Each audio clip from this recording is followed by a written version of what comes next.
compartilhar com vocês aqui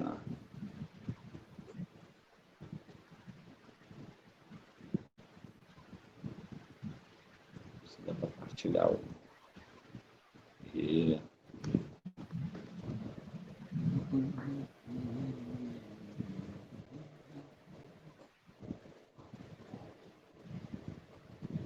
Aí, reorganização societária. As sociedades, né, no longo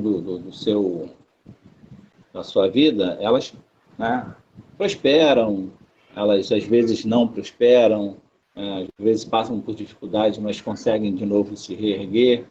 E, né, essa vida empresarial, elas passam por algumas, eu vou chamar de transformações, né? Mas ela passa por algumas reorganizações para se estruturar, essas coisas. E uma dessas modalidades de se reestruturar, né, eles chamam de reorganização societária ou operações societárias, né? São as transformações, incorporações, fusões, cisões, que a gente, né, ouve falar por aí de vez em quando, e tem alguns exemplos, né, que ficam marcados, que acontecem na vida, que na nossa vida cotidiana acaba acontecendo, e a gente tem notícia disso, como aconteceu com a Via Varejo, né, que é a fusão da Casas Bahia com Ponto Frio, né, a própria BRF, né, que uniu lá Sadia, Perdigão e mais um outro grupo. Isso vai acontecendo, isso é normal, né, isso é do dia a dia, e a gente, né, vai tentar entender um pouquinho como é que funciona isso. Então, reorganização societária. O direito de alterar sua estrutura fundamental, reorganizando-se em qualquer tempo, em especial quanto à reunião ou separação patrimonial. Itaú Unibanco, isso aí. Itaú Unibanco não, é uma dessas operações. Aí a gente vai entender qual é uma, qual é outra. Umas são incorporações, outras são fusões. No caso do Itaú Unibanco, não foi bem uma fusão, não. Foi uma incorporação.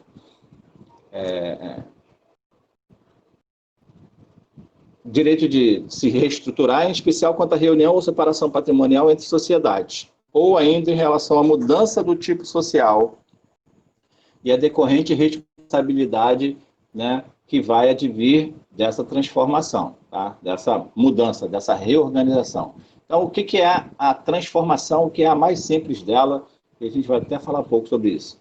É a operação pela qual a sociedade passa, independentemente de se dissolver e liquidar o seu patrimônio, de um tipo social, né, de um tipo de sociedade para outro. Então, é a mudança de uma sociedade limitada para uma sociedade por ações, uma SA, por exemplo. Então, a sociedade limitada cresceu demais, né?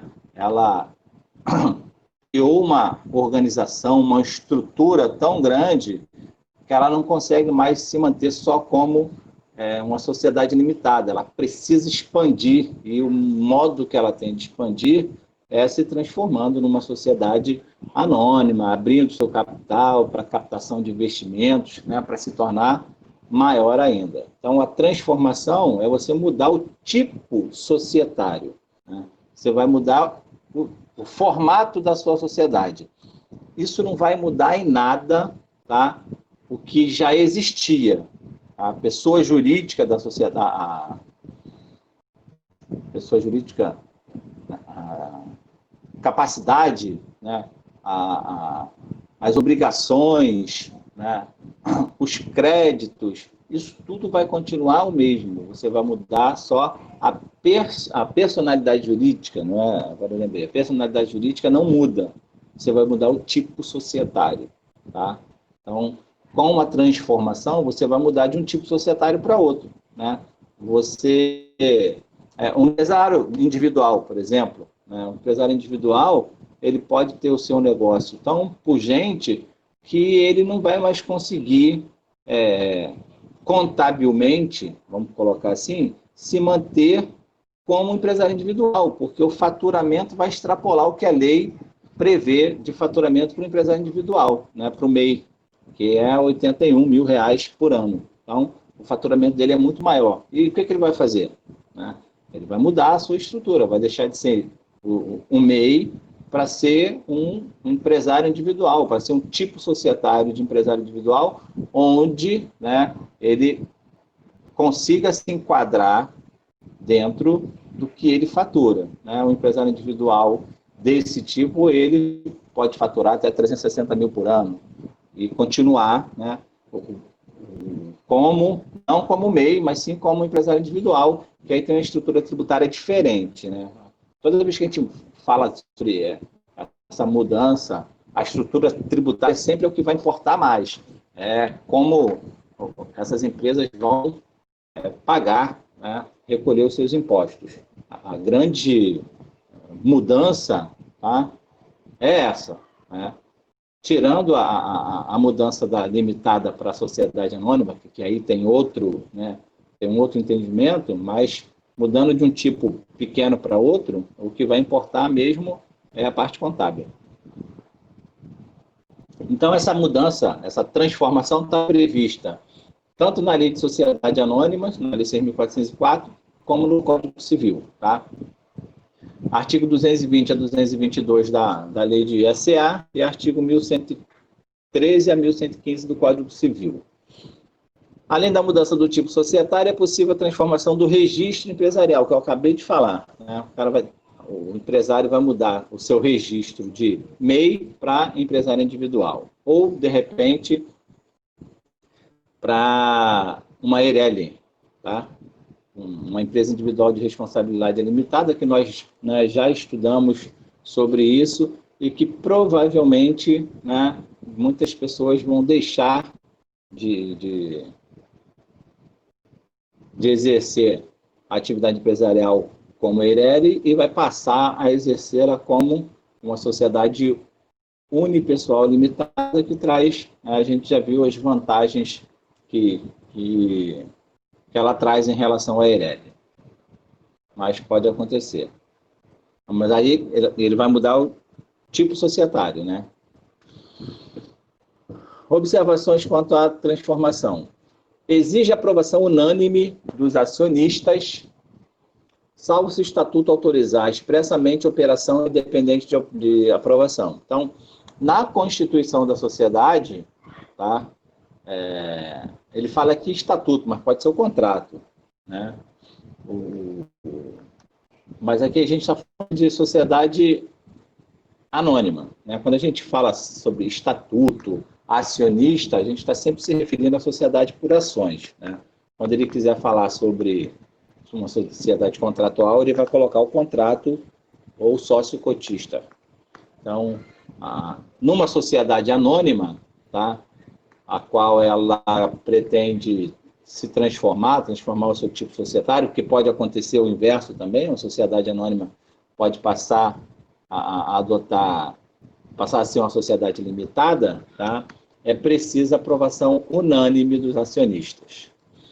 Há que se respeitar o direito de retirada do sócio que discordar, o sócio dissidente, né?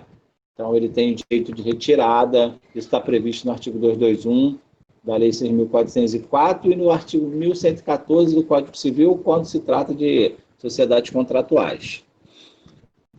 Essa transformação não poderá prejudicar em nenhuma hipótese os direitos dos credores, que continuarão até o pagamento integral de seus créditos com as mesmas garantias que o tipo anterior da sociedade lhes oferecia. É o que eu falei, a sociedade ela está transformando o seu tipo societário. A sua personalidade jurídica ela continua. Então, tudo que foi feito antes da transformação permanece da mesma forma. Tá? Os credores, as garantias dadas aos créditos, tá? Continua tudo do mesmo jeito. Sua personalidade jurídica permanece a mesma. Eu não sei se já aconteceu com vocês, só para a gente fazer um parâmetro, é como um funcionário, né, de uma empresa, que essa empresa é incorporada ou é fundida, né, em outra. Esse funcionário, ele continua com todos os direitos, né, que ele tinha antes dessa transformação, antes dessa incorporação, antes dessa fusão. Aqui vai ser a mesma coisa, até porque funcionário, né, colaborador, que eles chamam hoje, ele é um credor, né, do empresário. Então, faz-se uma observação no registro, tá? E bola, vida que segue, tá? Continua tudo a mesma coisa. Como está aqui, sua personalidade jurídica permanece a mesma, tá? Incorporação.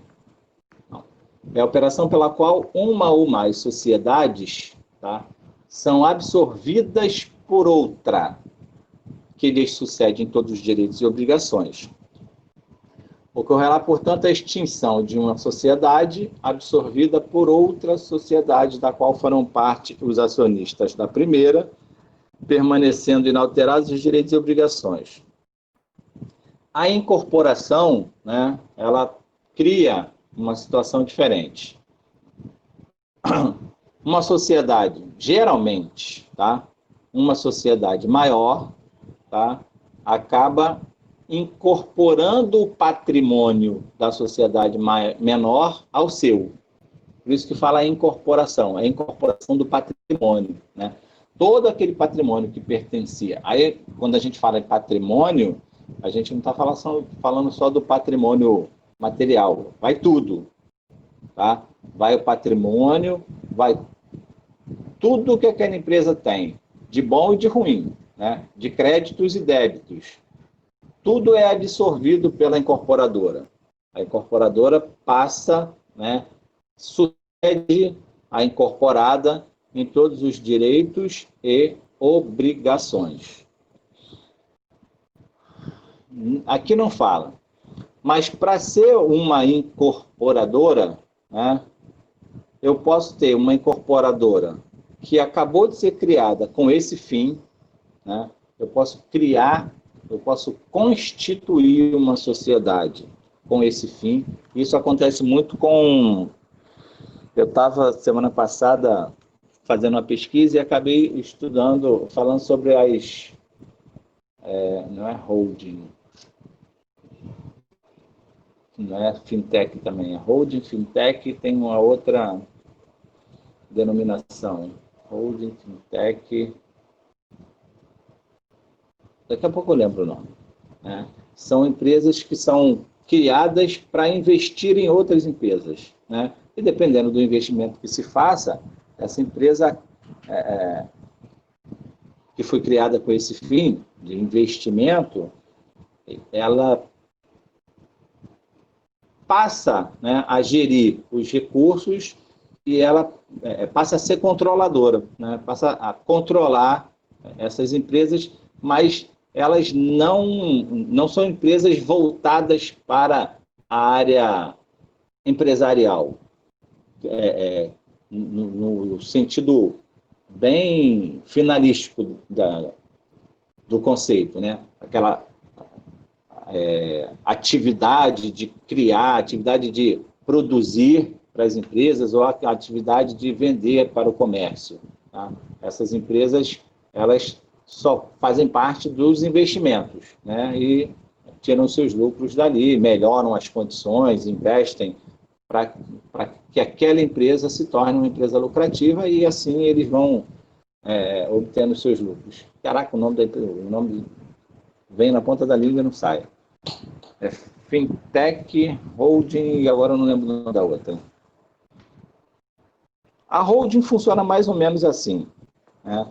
São empresas que elas vão fazer investimentos na área gerencial, né? Na área administrativa. Eles não se importam muito com a finalidade daquela sociedade, né? Eles se importam com a lucratividade, né? Se o investimento deles forem capazes, né, de fazer com que a atividade fim lhe dê um retorno lucrativo, então eles fazem esse investimento. Observações quanto à incorporação. É necessária a elaboração de um protocolo que é uma espécie de pré-contrato em relação à operação que é se realizar. O protocolo é uma proposta de realização da incorporação. Então, lá na transformação, quando a gente falou que precisava que todos os sócios, né, consentissem nessa transformação e aquele dissidente tem o direito de se retirar, aqui a gente está tratando de duas sociedades, né? Na transformação é uma sociedade só. Aqui a gente está falando de uma sociedade que vai incorporar e uma sociedade que vai ser incorporada, né? Aí você tem os sócios, vamos supor aqui que seja uma sociedade anônima que esteja incorporando a sociedade limitada, né?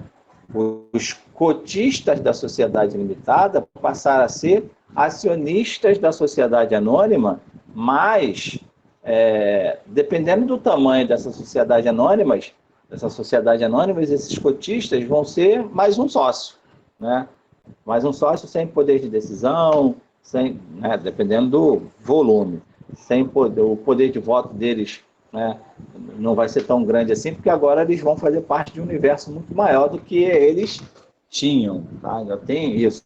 Então, tem que ter um documento, né, uma proposta de realização dessa incorporação para ser votada pela sociedade que está sendo incorporada e pelos acionistas da sociedade que está incorporando, tá? Essa reunião tem que acontecer e as duas têm que ter aprovação. Além do protocolo, impõe-se a elaboração de uma justificação, né, de uma exposição de motivos para a operação. É necessária a elaboração de um protocolo, que está repetido. Na incorporadora, vamos lá, a sociedade que está incorporando, é necessária a aprovação dos documentos relativos às operações. Se a incorporadora for uma sociedade limitada, eu preciso de 75% do capital votante aprovando essa incorporação, né? Existe a aprovação de 75% do capital social. Então, 75% do capital votante tem que aprovar, né, a incorporação desta sociedade. A proposta que esta sociedade tem para incorporar outra. Desculpa.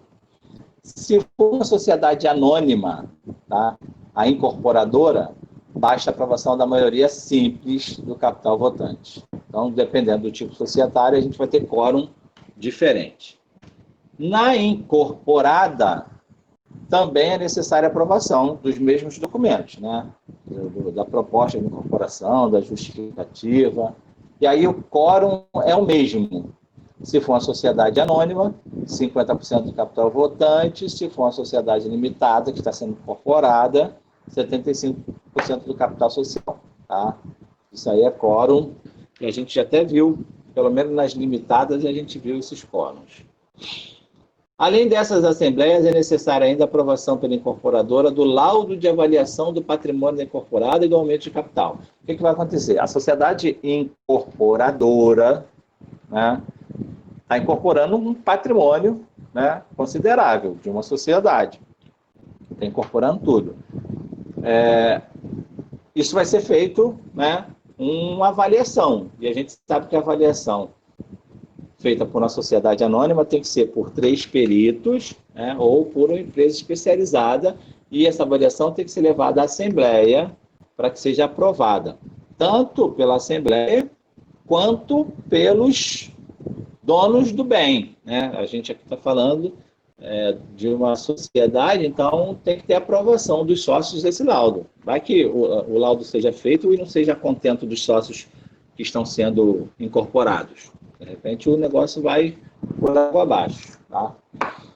A sociedade incorporadora desaparece, aí desaparece mesmo, né? Tem que fazer a sua dissolução, não liquidação, mas a dissolução, tá? E a incorporada tem um aumento de capital. Não faz ser liquidação, porque a liquidação seria para pagar as contas. Não vai acontecer isso. A sociedade só vai passar tudo que é dela para a outra. A outra assume, assim, ó, a partir de hoje, todos os credores e devedores dessa sociedade agora são meus, é responsabilidade minha. Tá? No caso de sociedades anônimas abertas, esse patrimônio será avaliado de acordo com critérios fixados pela CVM. Eu não conheço ainda, não fui pesquisar, deve ter alguma diretriz da CVM no formato de se avaliar esse capital, tá, que está sendo incorporado. Esse aumento de capital implicará em emissão de novas ações, por isso a intervenção da CVM, que serão atribuídas aos acionistas da sociedade incorporada. Tá? Então, vamos supor que uma sociedade anônima esteja incorporando uma sociedade limitada, tá? Todas as ações que vão ser criadas pelo aumento de capital social, né, porque você está colocando um patrimônio ali, mas esse patrimônio está advindo de uma incorporada, todas essas ações elas vão ser atribuídas àqueles sócios, tá, da sociedade limitada, na proporção aí, né, do que eles tinham. Se alguém tinha 40% do capital social, ele tem o direito de aproveitar esse percentual na hora da emissão dessas novas ações, e ele vai ter não mais 40%, mas o pedaço que cabia a ele naquela sociedade vai caber a ele agora, não no percentual, mas no valor, né? De repente, o que era 40% para ele lá passou a ser 5 aqui, 2, 1, dependendo do tamanho da incorporadora, tá?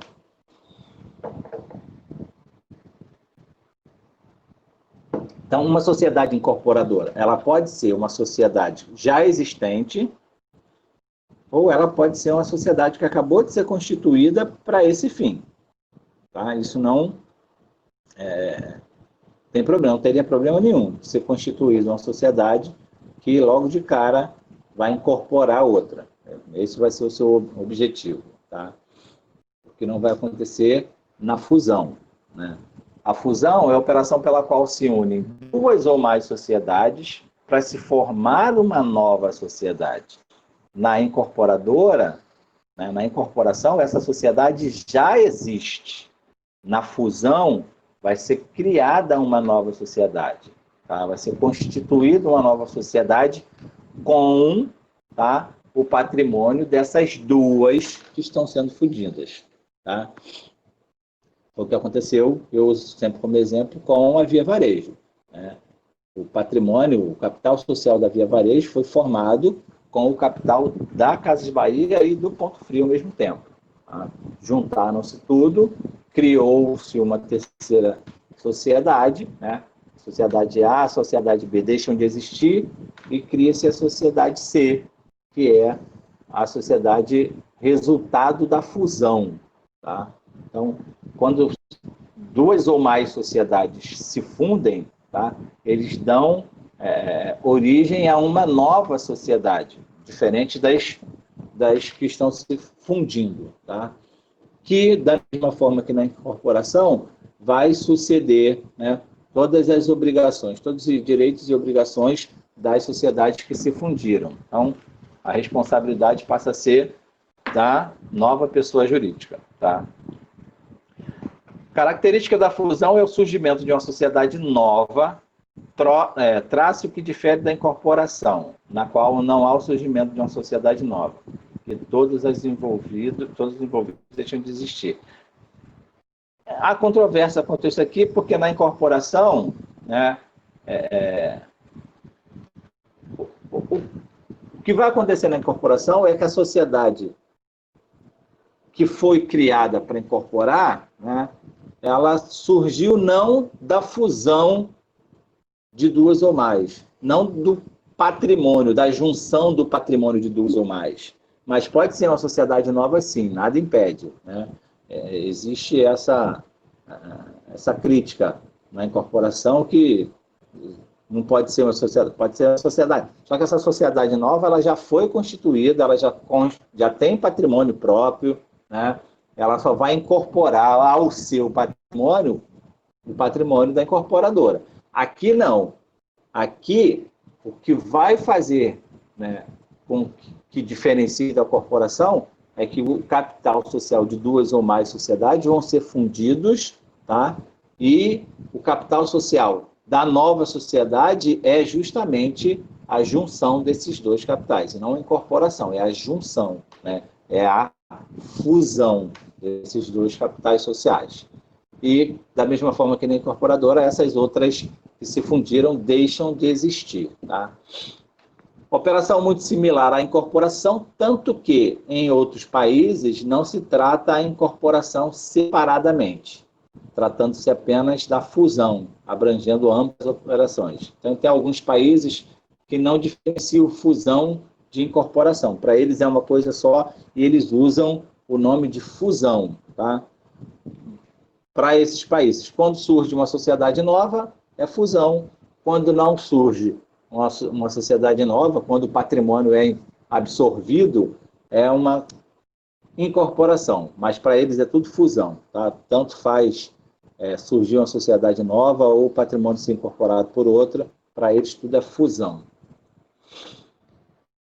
Assim como na incorporação, na fusão deve-se elaborar um projeto do que ocorrerá com a fusão, definindo-se, inclusive, a distribuição do capital social da nova companhia entre os sócios das sociedades fundidas. Né?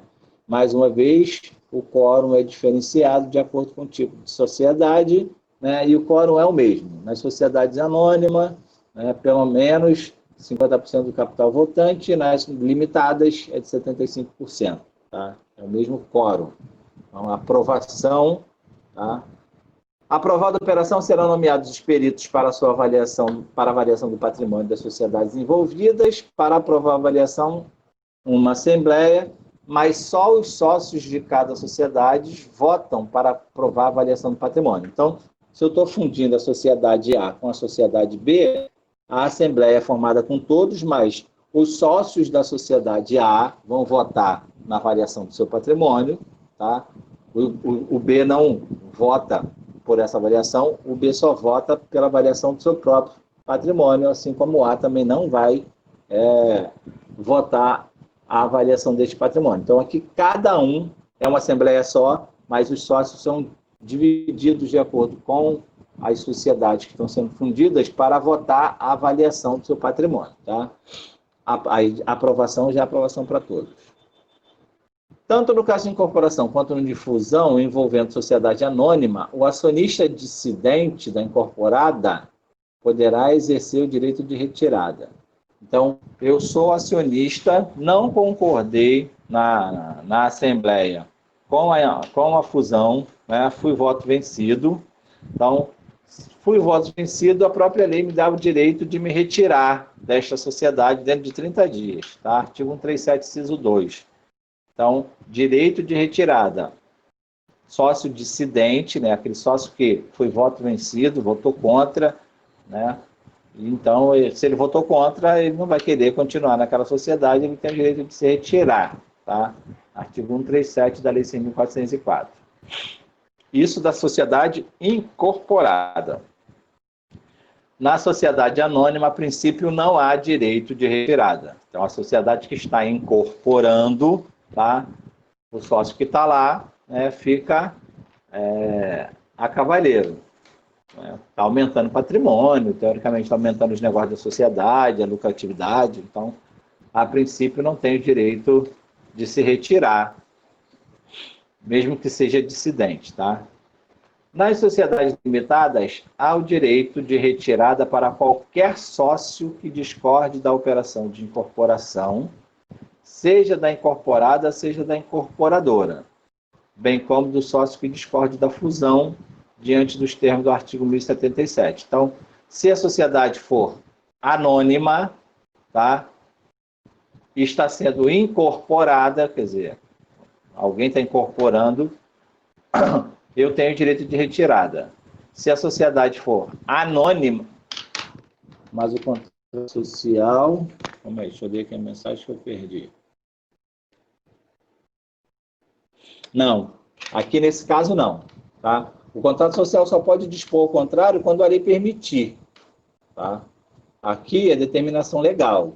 Então, quando há determinação legal e não há brecha para mudança no contrato social, o contrato não pode ser contra a legem. Tá? A gente tem que sempre lembrar disso. O contrato nunca pode ser contra a legem, contra a lei. Né? Se a lei, toda vez que a lei se refere a alguma disposição contratual, ela vai vai deixar claro, né? Salvo disposição contrária, salvo dispositivo contratual, ela sempre vai indicar quando o contrato pode ou não pode, tá, fazer essa alteração. E aí a gente tem que observar quando que é para baixo ou quando que é para cima, né? Quando você pode aumentar ou quando você pode diminuir aquele direito. Eu uso sempre como exemplo lá o direito de... Direito não, a cláusula de não concorrência do estabelecimento, né, no trespasse do estabelecimento, né? A lei diz 5 anos, né? A lei estipula um teto máximo. Então, eu tenho que ficar, no máximo não, mínimo, eu tenho que ficar pelo menos 5 anos sem concorrer. Então, a lei estabelece um prazo mínimo. Eu posso diminuir? A lei permitiu, né? A lei disse que podia, salvo disposição contrária, eu tenho que esperar no mínimo 5 anos. Então, a lei te dá uma brecha para você diminuir. Eu posso aumentar? Aí não, né? Porque se a lei já diz que eu tenho que ficar esperando lá, de 5 anos, eu não posso aumentar. Mas ela permitiu que o contrato diminua. Tá? Aqui, não há disposição, né, para se mexer nisso. Então, o direito de retirada, tá, ele é inerente à legislação. Tá? Aí a gente tem que ver qual a legislação. Se for uma sociedade anônima, tá, só a incorporada, só os sócios da incorporada têm o direito de retirada, né, o sócio dissidente. Nas sociedades limitadas, aí tanto na incorporada quanto na incorporadora, existe o direito de retirada de qualquer sócio, tá? Tanto na incorporação quanto na fusão. Só que a fusão aqui, né, vai ser de qualquer sociedade. Tá? E a fusão, a gente está fundindo as sociedades, vai ser o direito de retirada de qualquer sociedade. Porque aqui não tem incorporado ou incorporadora. Está no artigo 1077 do Código Civil. A incorporação e fusão podem prejudicar os direitos de credores das sociedades envolvidas na medida em que o patrimônio da sociedade passa a suportar um concurso de mais credores. Em função disso, a lei protege os interesses dos credores, assegurando-lhes faculdades em defesa dos seus direitos. Não sei se vocês chegaram a ler esse material, mas só para a gente entender. Eu sou credor de uma sociedade, tá, que está sendo incorporada por outra. Nesta sociedade, eu tenho algumas garantias. Vamos supor que seja uma garantia real, por exemplo. Tá? Então, se eu tenho uma garantia real e a incorporadora sucede esta em direitos e obrigações, quando essa sociedade for incorporada, eu não posso perder esse direito de garantia real que eu tinha sobre um bem desta sociedade, até porque esse bem passou a fazer parte da outra sociedade. E como há sucessão nos direitos e obrigações, né, essa garantia tem que permanecer, assim como qualquer outra garantia de qualquer outro credor. Tá? Ao incorporar uma sociedade, você incorpora tudo, direitos e obrigações. Se o credor tinha garantia, essa garantia permanece, eu não posso ser prejudicado. Tá? O prejuízo vai ser em relação a... como é que eu vou colocar isso? Em relação ao número de credores e vamos supor que seja um crédito que não seja um crédito com garantia, né? Seja um crédito quirografário, né? Eu estou aqui como crédito quirografário, mas tem lá uma certa segurança pelo capital social da empresa, pelo tamanho que a empresa tem. Quando essa empresa for incorporada, né, isso vai se diluir dentro do patrimônio da outra, que é muito maior, da outra que tem muito mais credores, na outra que vai ter credores quirografários, sim, mas vai ter credores com garantia real, com privilégio especial, com privilégio geral, todos aqueles créditos que vão estar na alocação dos créditos na minha frente. Então, eu vou ter um certo prejuízo quando isso acontecer. Mas Vamos lá, ó. Os credores prejudicados têm o prazo decadencial de 90 dias para pleitear a anulação da operação, prazo este contado da publicação dos atos relativos a esta, né? Então, ele tem o direito de pleitear a anulação ou de receber o seu crédito. Os credores devem demonstrar o prejuízo para poder pleitear a anulação. Na demonstração desse prejuízo, ele pode justificar justamente isso, que a empresa teria condições de saldar suas dívidas, teria patrimônio para isso, numa eventual dissolução ou revés de mercado, mas se a incorporação aconteceu, se a fusão acontecer, isso já não tem mais essa garantia. E aí ele, né, tem o direito de pleitear a anulação da operação.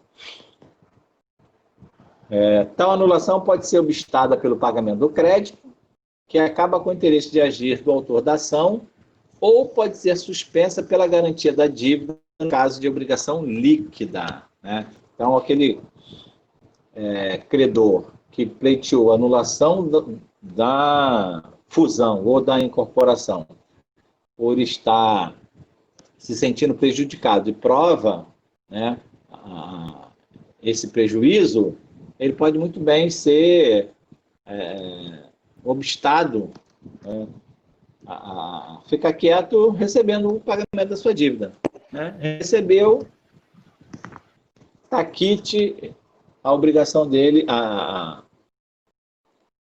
o pleito dele de pedir anulação, né, do negócio lá de incorporação ou fusão, né, deixa de existir, né? Perde o fundamento que ele acaba recebendo, tá?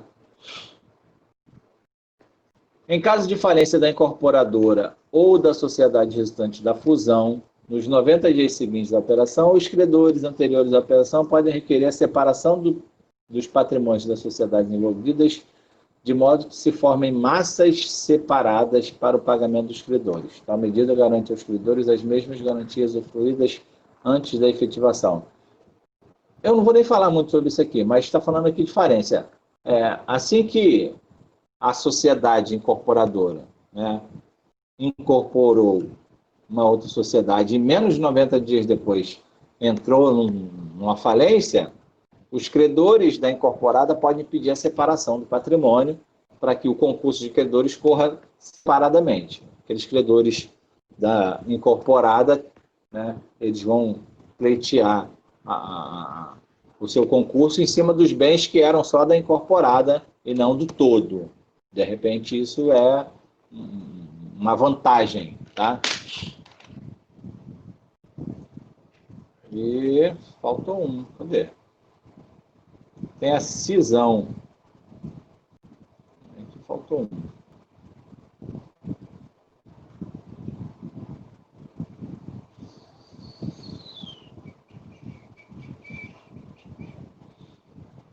A cisão é o contrário da fusão, tá? A fusão, duas sociedades vão se transformar em uma. Na cisão, é justamente o contrário. Uma sociedade vai se transformar em mais de uma, né? Em duas ou mais de duas. Cadê a cisão? Ah, tá aqui, peraí.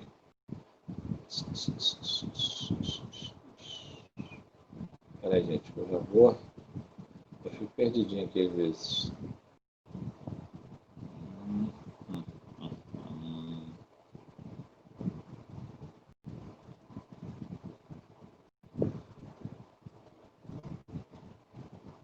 Cisão, vamos lá.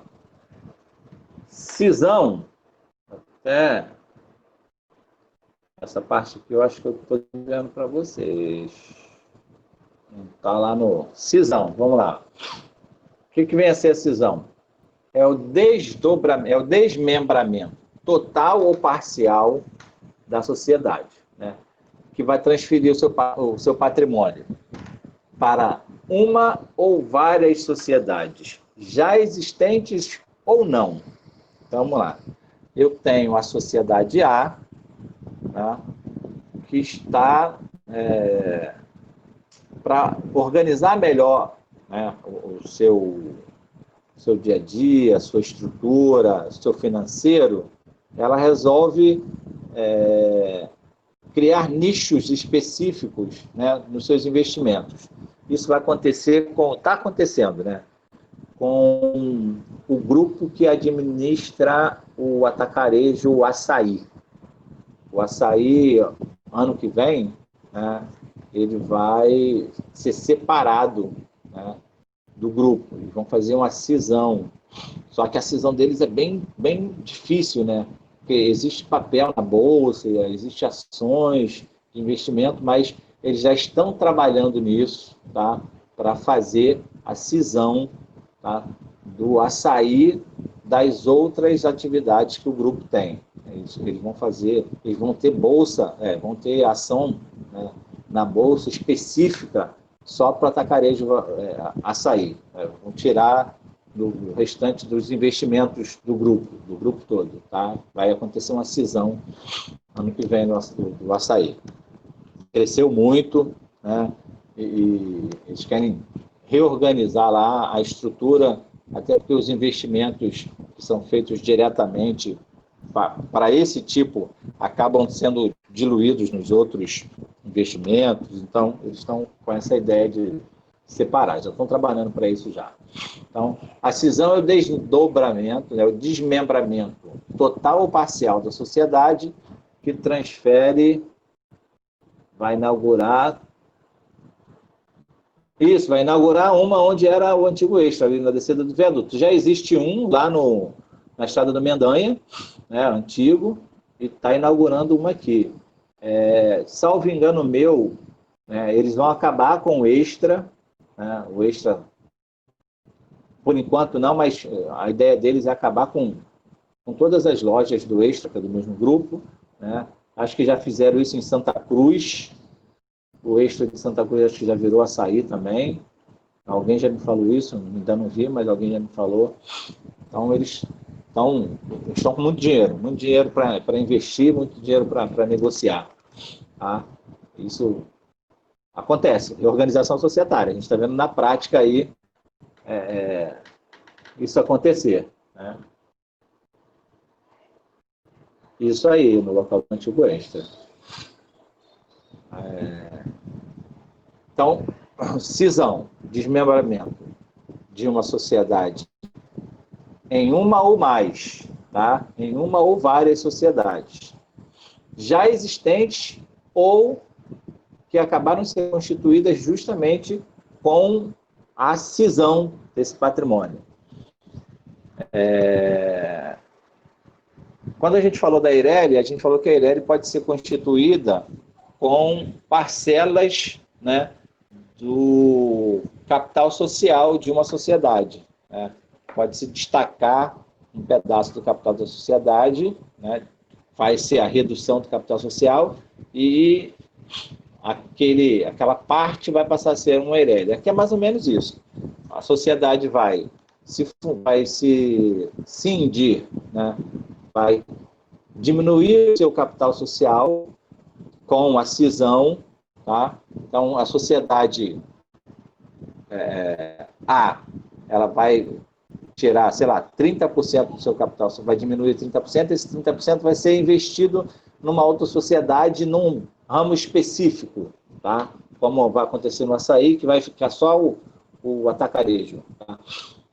Isso pode acontecer com mais de uma sociedade. Então, essa sociedade que é muito grande, ela pode se subdividir em várias sociedades pequenas, né? Virar um grupo societário, onde essa sociedade grande, ela pode desaparecer por completo, né? Então, a sociedade ela pode desaparecer por completo da vida a mais 2, 3, 4, 5 sociedades, ou ela pode continuar existindo menor ou com um nicho de mercado específico e ser controladora de mais 2 ou 3 que foi subdividido. Tá?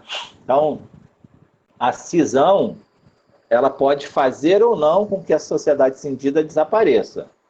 Depende do tipo da cisão. Aí tem algumas classificações que depois eu vou passar para vocês. Vou colocar um texto lá com essas classificações. Então, se a versão do patrimônio for para uma sociedade nova, a absorção do patrimônio é feita pela Assembleia de sua Constituição. Se a sociedade recebe o patrimônio e essa sociedade já existe, a absorção do patrimônio obedece às regras da incorporação. Então, como é que é isso aqui? Eu posso fazer a cisão e a parte do capital, tá, que está sendo diminuído, ou criar uma sociedade nova, ou esse capital vai ser incorporado a uma sociedade já existente. Então, o que acontece? Eu posso pegar uma sociedade já existente pequenininha, mas ela já existe, já tem estrutura, já tem personalidade jurídica, já tem tudo, tá? E eu investir nesta sociedade e transformar essa sociedade pequena numa sociedade gigantesca e controlar ela, com a cisão do meu patrimônio. Ou eu posso criar uma sociedade só para isso. Você, não quero aproveitar nada não. Vamos criar uma sociedade zero com essa parcela do patrimônio que a gente está diminuindo aqui. Tá? Então pode acontecer da cisão. Ou dar origem a uma sociedade nova, né? Aí vai ser uma constituição, e a constituição dessa sociedade, se for uma sociedade anônima, por exemplo, a Assembleia de Constituição é que vai incorporar esse patrimônio, ou, né, a sociedade já existe e ela vai incorporar esse patrimônio da cisão. Tá? As classificações que eu falei. Cisão total acontece quando todo o patrimônio é transferido para outras sociedades, extinguindo-se a sociedade cindida. Então, na cisão total, some a sociedade cindida, tá? E esse patrimônio é dividido para outras sociedades, novas ou não. Dentro da cisão total, né, existe mais uma subdivisão. Então, tem a cisão total pura, que é quando uma sociedade transfere o seu patrimônio para uma ou mais sociedades novas, tá? Constituídas para esse fim. E existe a cisão total absorção, que é quando o patrimônio da cindida vai para sociedades já existentes. Tá? Então, cisão total pura porque está, né, sentido de pureza, né, iniciou, é novinha, tá? Cheirinho de nova, então constituiu. E a absorção é uma sociedade que está absorvendo esse capital. Isso é cisão total, né? Quando faz desaparecer por completo a sociedade cindida e as outras vão absorver esse patrimônio, e daqui a pouco a gente fala da responsabilidade. E existe a cisão parcial, é quando parte da sociedade cindida vai dar origem a uma sociedade nova, ou essa parte vai ser incorporada por outra. Mas a sociedade cindida continua existindo. Tá? Total, ela some, parcial, ela continua existindo. Total pura, ela dá, seja a criação de uma nova sociedade. Total absorção, né? Essa parte cindida vai ser absorvida por uma sociedade já existente. Tá? Isso é a classificação, fácil de gravar. O principal traço distintivo da cisão, sobretudo da cisão parcial, em relação à mera cessão de ativo, é o fato de que a sociedade que recebe patrimônio deve realizar um aumento de capital na proporção do patrimônio recebido. Nas sociedades limitadas, a aprovação da cisão não representa fato gerador de direito de retirada. Então, vamos lá. Ó. Lá na incorporação e na fusão, tá, gera direito de retirada. Se for a incorporadora, tá, não gera direito de retirada para sócios da incorporadora, só para a incorporada. E aí a gente está falando de incorporação. Na fusão, gera o direito de retirada, né, para qualquer sociedade. Se for sociedade limitada, tem o direito de retirada para qualquer um dos sócios. Então, para a gente gravar, só não tem o direito de retirada o sócio da sociedade anônima incorporadora. Todos os outros têm o direito de retirada. É mais fácil da gente gravar assim. Então, sócios da sociedade incorporadora, desculpa. Sócio, não tem o direito de retirada, a princípio, sócios da sociedade incorporadora. Tá? Todos os outros casos, a incorporada, tanto seja limitada quanto seja sociedade anônima, gera o direito de retirada. E na fusão, tem o direito de retirada a todos os sócios. Tá? Na cisão já não tem. Tá? Cisão não gera o direito de retirada.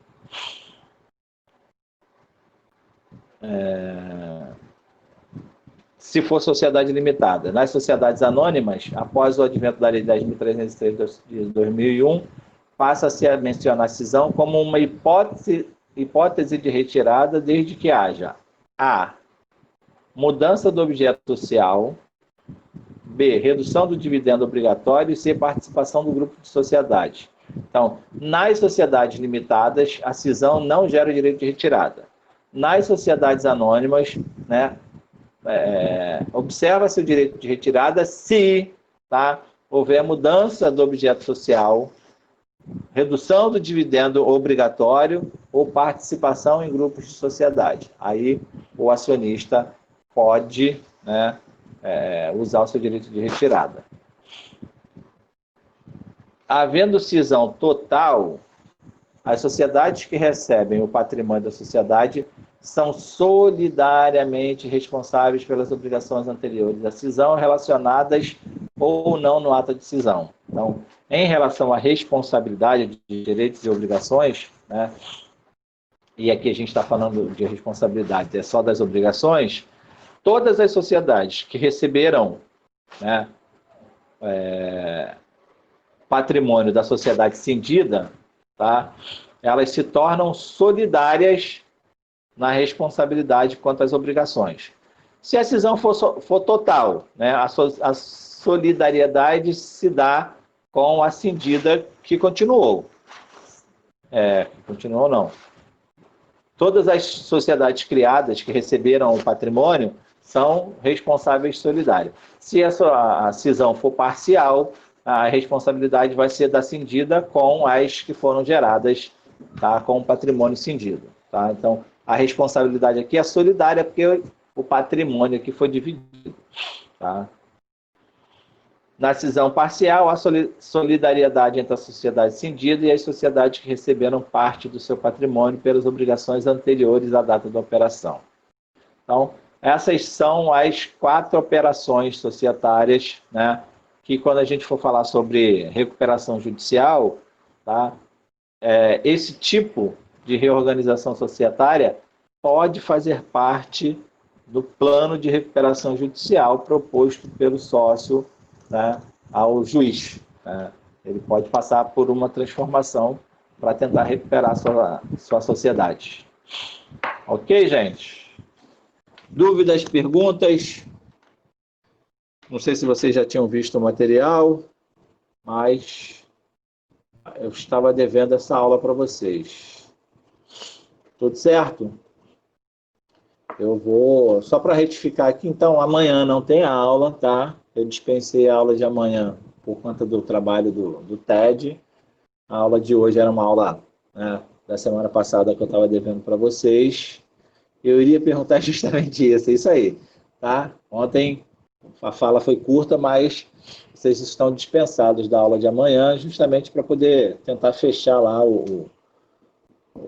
os vídeos, né? Os vídeos são longos, eu sei, então todo mundo amanhã está dispensado. Assim como eu dispensei a turma da manhã, estou dispensando a turma da noite para poder a gente fechar esse TED, ok? Esse material sobre o quê? Já, daqui a pouco eu disponibilizo lá, tá? O material sobre a cisão. Já está lá no livro que eu fiz, né, no corte do livro que eu coloquei lá para vocês, já tem mas eu vou colocar esse resuminho lá para vocês, tá? Fica melhor assim. Ok, minha gente?